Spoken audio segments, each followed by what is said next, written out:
वहीं जिस तरीके से मंगूभाई पटेल ने राज्यपाल का नया कार्यभार संभाला है, आज शपथ समारोह भी है, तो उसको लेकर के हमारे सहयोगी सचिन ने उनसे खास बातचीत की है। देखिए इस रिपोर्ट में। नमस्कार, इंडिया न्यूज मध्य प्रदेश छत्तीसगढ़ देख रहे हैं आप और मैं हूं आपके साथ सचिन दुबे। आज हम एक ऐसे व्यक्तित्व से, एक ऐसे शख्स से आपको मिलवाएंगे जिनको नया पदभार ग्रहण कराया गया है। आपको जानकारी दें, हमारे साथ इस वक्त मध्य प्रदेश के नए राज्यपाल मंगूभाई पटेल जुड़े हुए हैं और सबसे पहले आपका बहुत बहुत स्वागत है सर। Thank you. और सर, सबसे पहले आपको बहुत ढेर शुभकामनाएं। आप मध्य प्रदेश के नए राज्यपाल बनाए गए हैं और इसके अलावा अगर हम बात करें तो खासतौर पर तमाम चुनौतियां जो है इस वक्त मध्य प्रदेश में यहाँ पर सामने आ चुकी हैं, लेकिन एक दायित्व के तौर पर अगर हम बात करें तो एक नया पदभार आपको संभालने को मिला है। मध्य प्रदेश के आप राज्यपाल नहीं बनाए गए हैं, तो इसके सामने क्या क्या चुनौतियां और आप कैसे उन तमाम चुनौतियों का सामना करने वाले हैं? मेरे को महामहिम राष्ट्रपति जी ने जो जिम्मेवारी दी है उससे मैं बहुत खुश हूं, मगर साथ में प्रभु को ये प्रार्थना भी करता हूं कि मेरे पर जो जिम्मेवारी दी गई है उसको कैसे तरह मैं सफलता पूर्वक निभा सकूं, ऐसे भगवान को मैं प्रार्थना करता हूं। जी बिल्कुल। ऐसे में देखिए, तमाम मुश्किलों के बाद और एक लंबे राजनीतिक सफर के बाद जब आपको ये पद मिला है और आपने बताया कि आप पूरी कोशिश करेंगे आने वाले वक्त में अपने कर्तव्य का निर्वहन करने के लिए, लेकिन फिलहाल मध्य प्रदेश के खासतौर पर मॉडल को लेकर, विकास के मॉडल को लेकर तमाम चर्चाएं पूरे देश में होती रहती हैं, लेकिन अगर आपके नजरिए से देखा जाए तो ये विकास का जो मॉडल है, क्या ये सेम रहने वाला है या फिर इसमें आपके नजरिए से कुछ बदलाव होने हैं?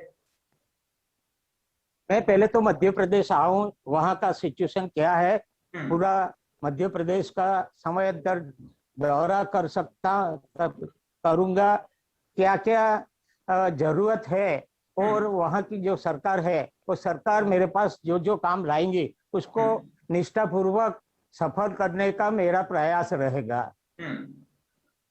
बिल्कुल। ऐसे में अगर हम बात करें मंगू भाई पटेल जी, तो आप मुख्यमंत्री के भी बहुत खास हैं और ऐसे में जब हम बात करते हैं प्रदेश के विकास को लेकर, और आपने जिक्र भी किया कि अभी आप दौरे पर हैं, आप वहां पर जाएंगे, जानने की कोशिश करेंगे क्या हालात हैं, लेकिन फिलहाल कितना वक्त यहाँ पर लग सकता है और मुख्यमंत्री के इतने करीबी होने का अगर हम कहें कि इन दोनों के मेल से आने वाले वक्त में मध्य प्रदेश के विकास को कितनी तेज गति से आगे बढ़ाया जा सकता है? ऐसे तो ये राज्यपाल का जो जिम्मेवारी है जी, वो एकदम गरिमा वाली जिम्मेवारी है।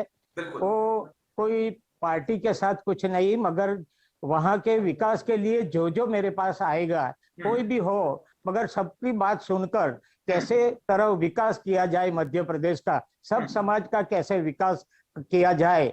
ऐसे तो मोदी साहब ने बोला है, मोदी जी ने बोला है कि सबका साथ सबका विकास, और अभी ज्यादा है सबका साथ सबका विकास और सबका विश्वास। उसी सूत्र के आधार से जितना भी मध्य प्रदेश का जो जो क्षेत्र में कुछ नया करने की बात जो सरकार मेरे पास लाएगी उसको मैं पूरा खंड से न्याय देने का प्रयत्न मेरा रहेगा। बिल्कुल। ऐसे में अगर हम बात करें तो आपने यहाँ पर जिक्र किया कि आपकी तरफ से पूरी कोशिश की जाएगी, लेकिन जिस तरीके से दक्षिण गुजरात में आपने कार्य किया और उस कार्य की सराहना भी कई बार की गई है, तो क्या वैसा ही कार्य और वैसी रणनीति अब क्या मध्य प्रदेश में भी अपनाई जाएगी आपकी तरफ से? मेरे पर जो संस्कार मिले हैं कि समाज का जो बिछड़ा हुआ समाज है उसको साथ लेकर उसका कैसा विकास किया जाए, ऐसे गुजरात के मेरे मंत्री की जिम्मेवारी में बहुत कुछ काम किया है, बहुत कुछ हमारे सभी काम करने वाले को से मैं प्रेरणा लिया है। ऐसे ही मध्य प्रदेश का भी मैं उसी तरह जो जो मेरा अनुभव है उसी तरह वहां की प्रजा का भी मैं कुछ अच्छा कर सकूं और उसमें प्रभु की मेरी साथ मिलती रहे और मैं काम में सफल रहूं। एक एक जो बिछड़े हुए आदमी है उसका कैसा किसी तरह मैं विकास कर सकूं, इसके लिए मेरे पास जो जो काम आएंगे वो खूब मैं अच्छी तरह उसकी प्राथमिकता देकर वो काम करूंगा।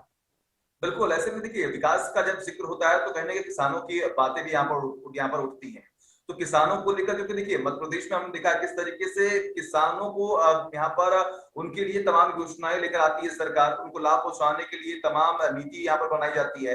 ऐसे में अगर हम बात करें तो आपके नजरिए से किसानों के लिए अभी और कितनी मेहनत करने की जरूरत है, उनको और किस तरीके से आगे बढ़ाने की यहाँ पर जरूरत है, खासतौर पर मध्य प्रदेश में? विकास का जो काम है हर 2-3 साल में उसको करना ही पड़ता है।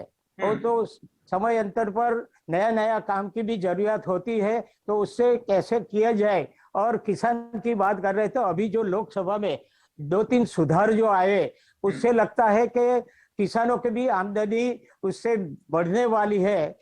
इसलिए वो कैसे किसान को मदद रूप हो, उस पर मेरा कृषि विभाग से भी चर्चा कर कर कैसे आगे बढ़ाया जाए, मेरा कोशिश रहेगा।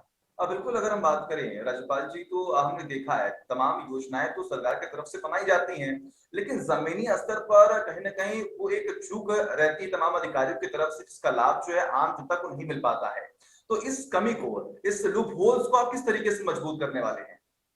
ऐसे देखो, सरकार जो हमारे पास काम लाती है उसमें सभी मंत्रिमंडल के साथ भी चर्चा करके कैसे विकास किया जाए, वो राज्यपाल महोदय वो कर सकते हैं। ऐसा सुझाव भी राज्यपाल को ऐसा हक होता है कि चुनी हुई सरकार को साथ लेकर कैसे समाज का विकास हो, और उसी तरह मेरा प्रयत्न रहेगा।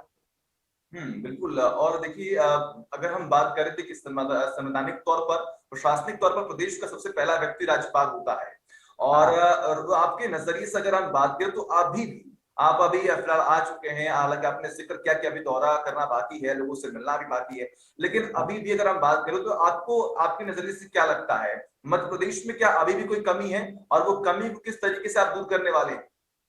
नहीं, मैं वहां आकर सब देखकर मैं बता सकता हूँ, ऐसे तो अभी तो कैसे बताऊं। मगर हमको जो बाहर से हम सुनते हैं सरकार अच्छी तरह योजना बनाकर काम कर रही है, ऐसे तो मैंने सुना है, टीवी पे भी हम देखते रहते हैं। तो उसी तरह वो सरकार के साथ रहकर जो मध्य प्रदेश की विकास करना होगा, उसमें मेरा पूरा प्रयत्न रहेगा। अब बिल्कुल, देखिए राज्यपाल होने के नाते आपको सरकार का विपक्ष तो यहाँ पर सुनना होता है, विपक्ष की भी भूमिका को आपको सुनना होता है कि आखिर विपक्ष जो है क्या कुछ कहना चाह रहा है। लेकिन ऐसे में कई बार हमने देखा है अलग अलग राज्यों में पक्ष और विपक्ष के बीच में कहीं ना कहीं राज्यपाल की तरफ से तमाम मुश्किलें जो है वो सामने आती हैं कि आखिर वो किसका पक्ष लें, किसकी बात सुने, आखिर क्या फैसला सुनाए। लेकिन ऐसे में अगर हम बात करें तो इन तमाम मुश्किलों का सामना आप कैसे करने वाले हैं? राज्यपाल की गरिमा है सबको सुनकर, उसमें से कैसा योग्य निकाल करके सबका कैसा अच्छा हो सके, वो जिम्मेवारी राज्यपाल की है। उसी तरह का सबको सुनकर कैसे मध्य प्रदेश की प्रजा को अब सुविधा दे सके, ऐसे करके सबके साथ चर्चा करके सबका साथ सबका विकास काम करेंगे। देखिए बिल्कुल, आपने यहाँ पर एक अहम बात कही, सबका साथ सबका विकास और सबका विश्वास के तहत, क्योंकि ये नारा ही खुद पीएम नरेंद्र मोदी ने दिया है, और उनके इस नारे की वजह से अगर हम बात करें तो लोग कहीं ना कहीं आकर्षित भी होते हैं, और उस तरीके से सरकार की तरफ से काम भी यहाँ पर किया जाता है।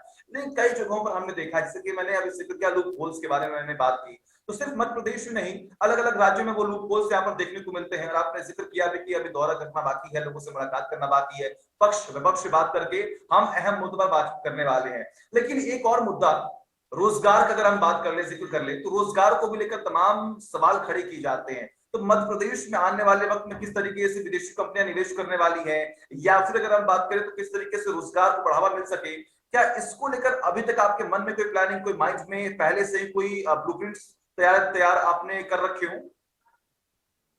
उसमें सरकार को साथ में रहकर कैसे कैसे नए उद्योग ला सके और युवा लोग को कैसे रोजगारी मिले, उसका भी हम विचार करके सरकार के साथ बैठक कर आयोजन करेंगे।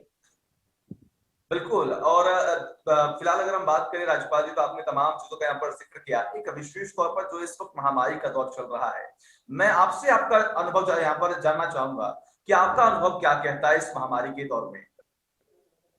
अनुभव तो आप देखो तो 100 साल में पहला इतना कोरोना का गंभीर ऐसी समस्या सारे देश में, दुनिया में आई है। अमेरिका जैसे शक्तिशाली देश भी इसमें बहुत कठिनाई भोग चुकी है, मगर अपने जो वड़ा प्रधान है समय पर एकदम जो उन्होंने काम के लॉकडाउन किया, पहले तो जनता कर्फ्यू से शुरू करके जनता कैसे अपना बचाव कर सके उससे लेकर जो जो कोरोना में जो सेवा करते हैं उसको भी सम्मान करके कैसे कैसे, ऐसे देखो तो पीपी किट का अपने हिंदुस्तान में किसी ने नाम भी न सुना, वेंटिलेटर तो जानते भी नहीं थे, मगर मोदी साहब ने जो अगुवाई की है और अभी तो कितने रोज वेंटिलेटर बनती है, पीपी किट की बनती है, ऐसे सब सुविधा इकट्ठी करके ऐसे देखो तो सारे दुनिया में जो मृत्यु आंक है वो अपने देश में उसमें कितने लोग को अपन बचा सके।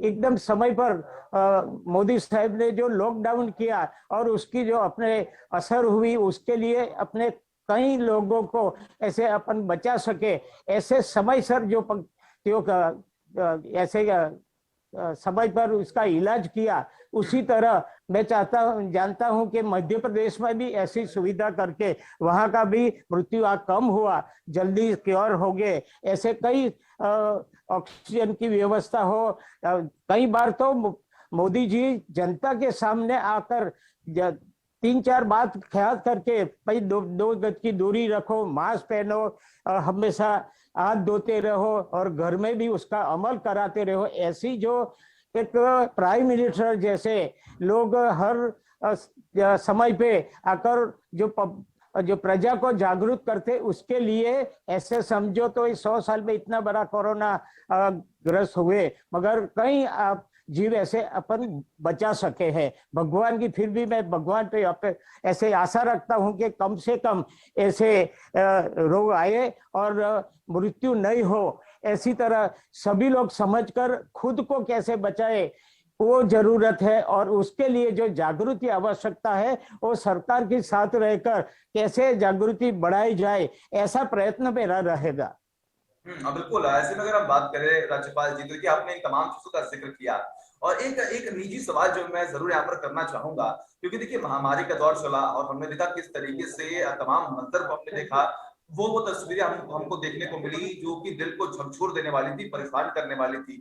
लेकिन ऐसे में कहीं न कहीं जब आप जनप्रतिनिधि होते हैं, जब आपको ऐसा पद दिया जाता है, जब आपकी जिम्मेदारी बनती है, जनता की उम्मीदें बहुत आपसे हाई होती हैं और आपको उन उम्मीदों पर खरा उतरना होता है क्योंकि आपको चुना इसलिए गया होता है। लेकिन ऐसे में अगर मैं बात करूं तो आखिर आप अपने परिवार को किस तरीके से साथ लेकर चल रहे थे, क्योंकि परिवार को भी समय देना होता है, आपको जनता को भी समय देना होता है, तो ये थोड़ा यहाँ पर मुश्किल होता है, लेकिन आपने इन दोनों चीजों को कैसे बैलेंस किया?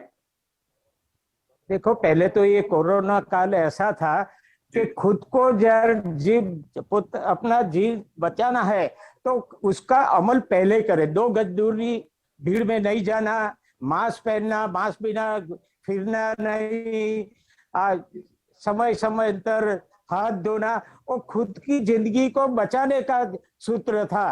उसमें अपन खुद नहीं संभाल सकते और कहाँ भी चले जाते और ये अपनी जिम्मेदारी आप खुद नहीं समझो तो ये जो कोरोना काल है उसमें नुकसान हो सकता है, मगर इसके लिए प्रजा को भी समझना चाहिए, खुद को जी बचाना है, उसी प्रजा भी समझेगी तो ऐसे रोग को अपन दूर कर सके।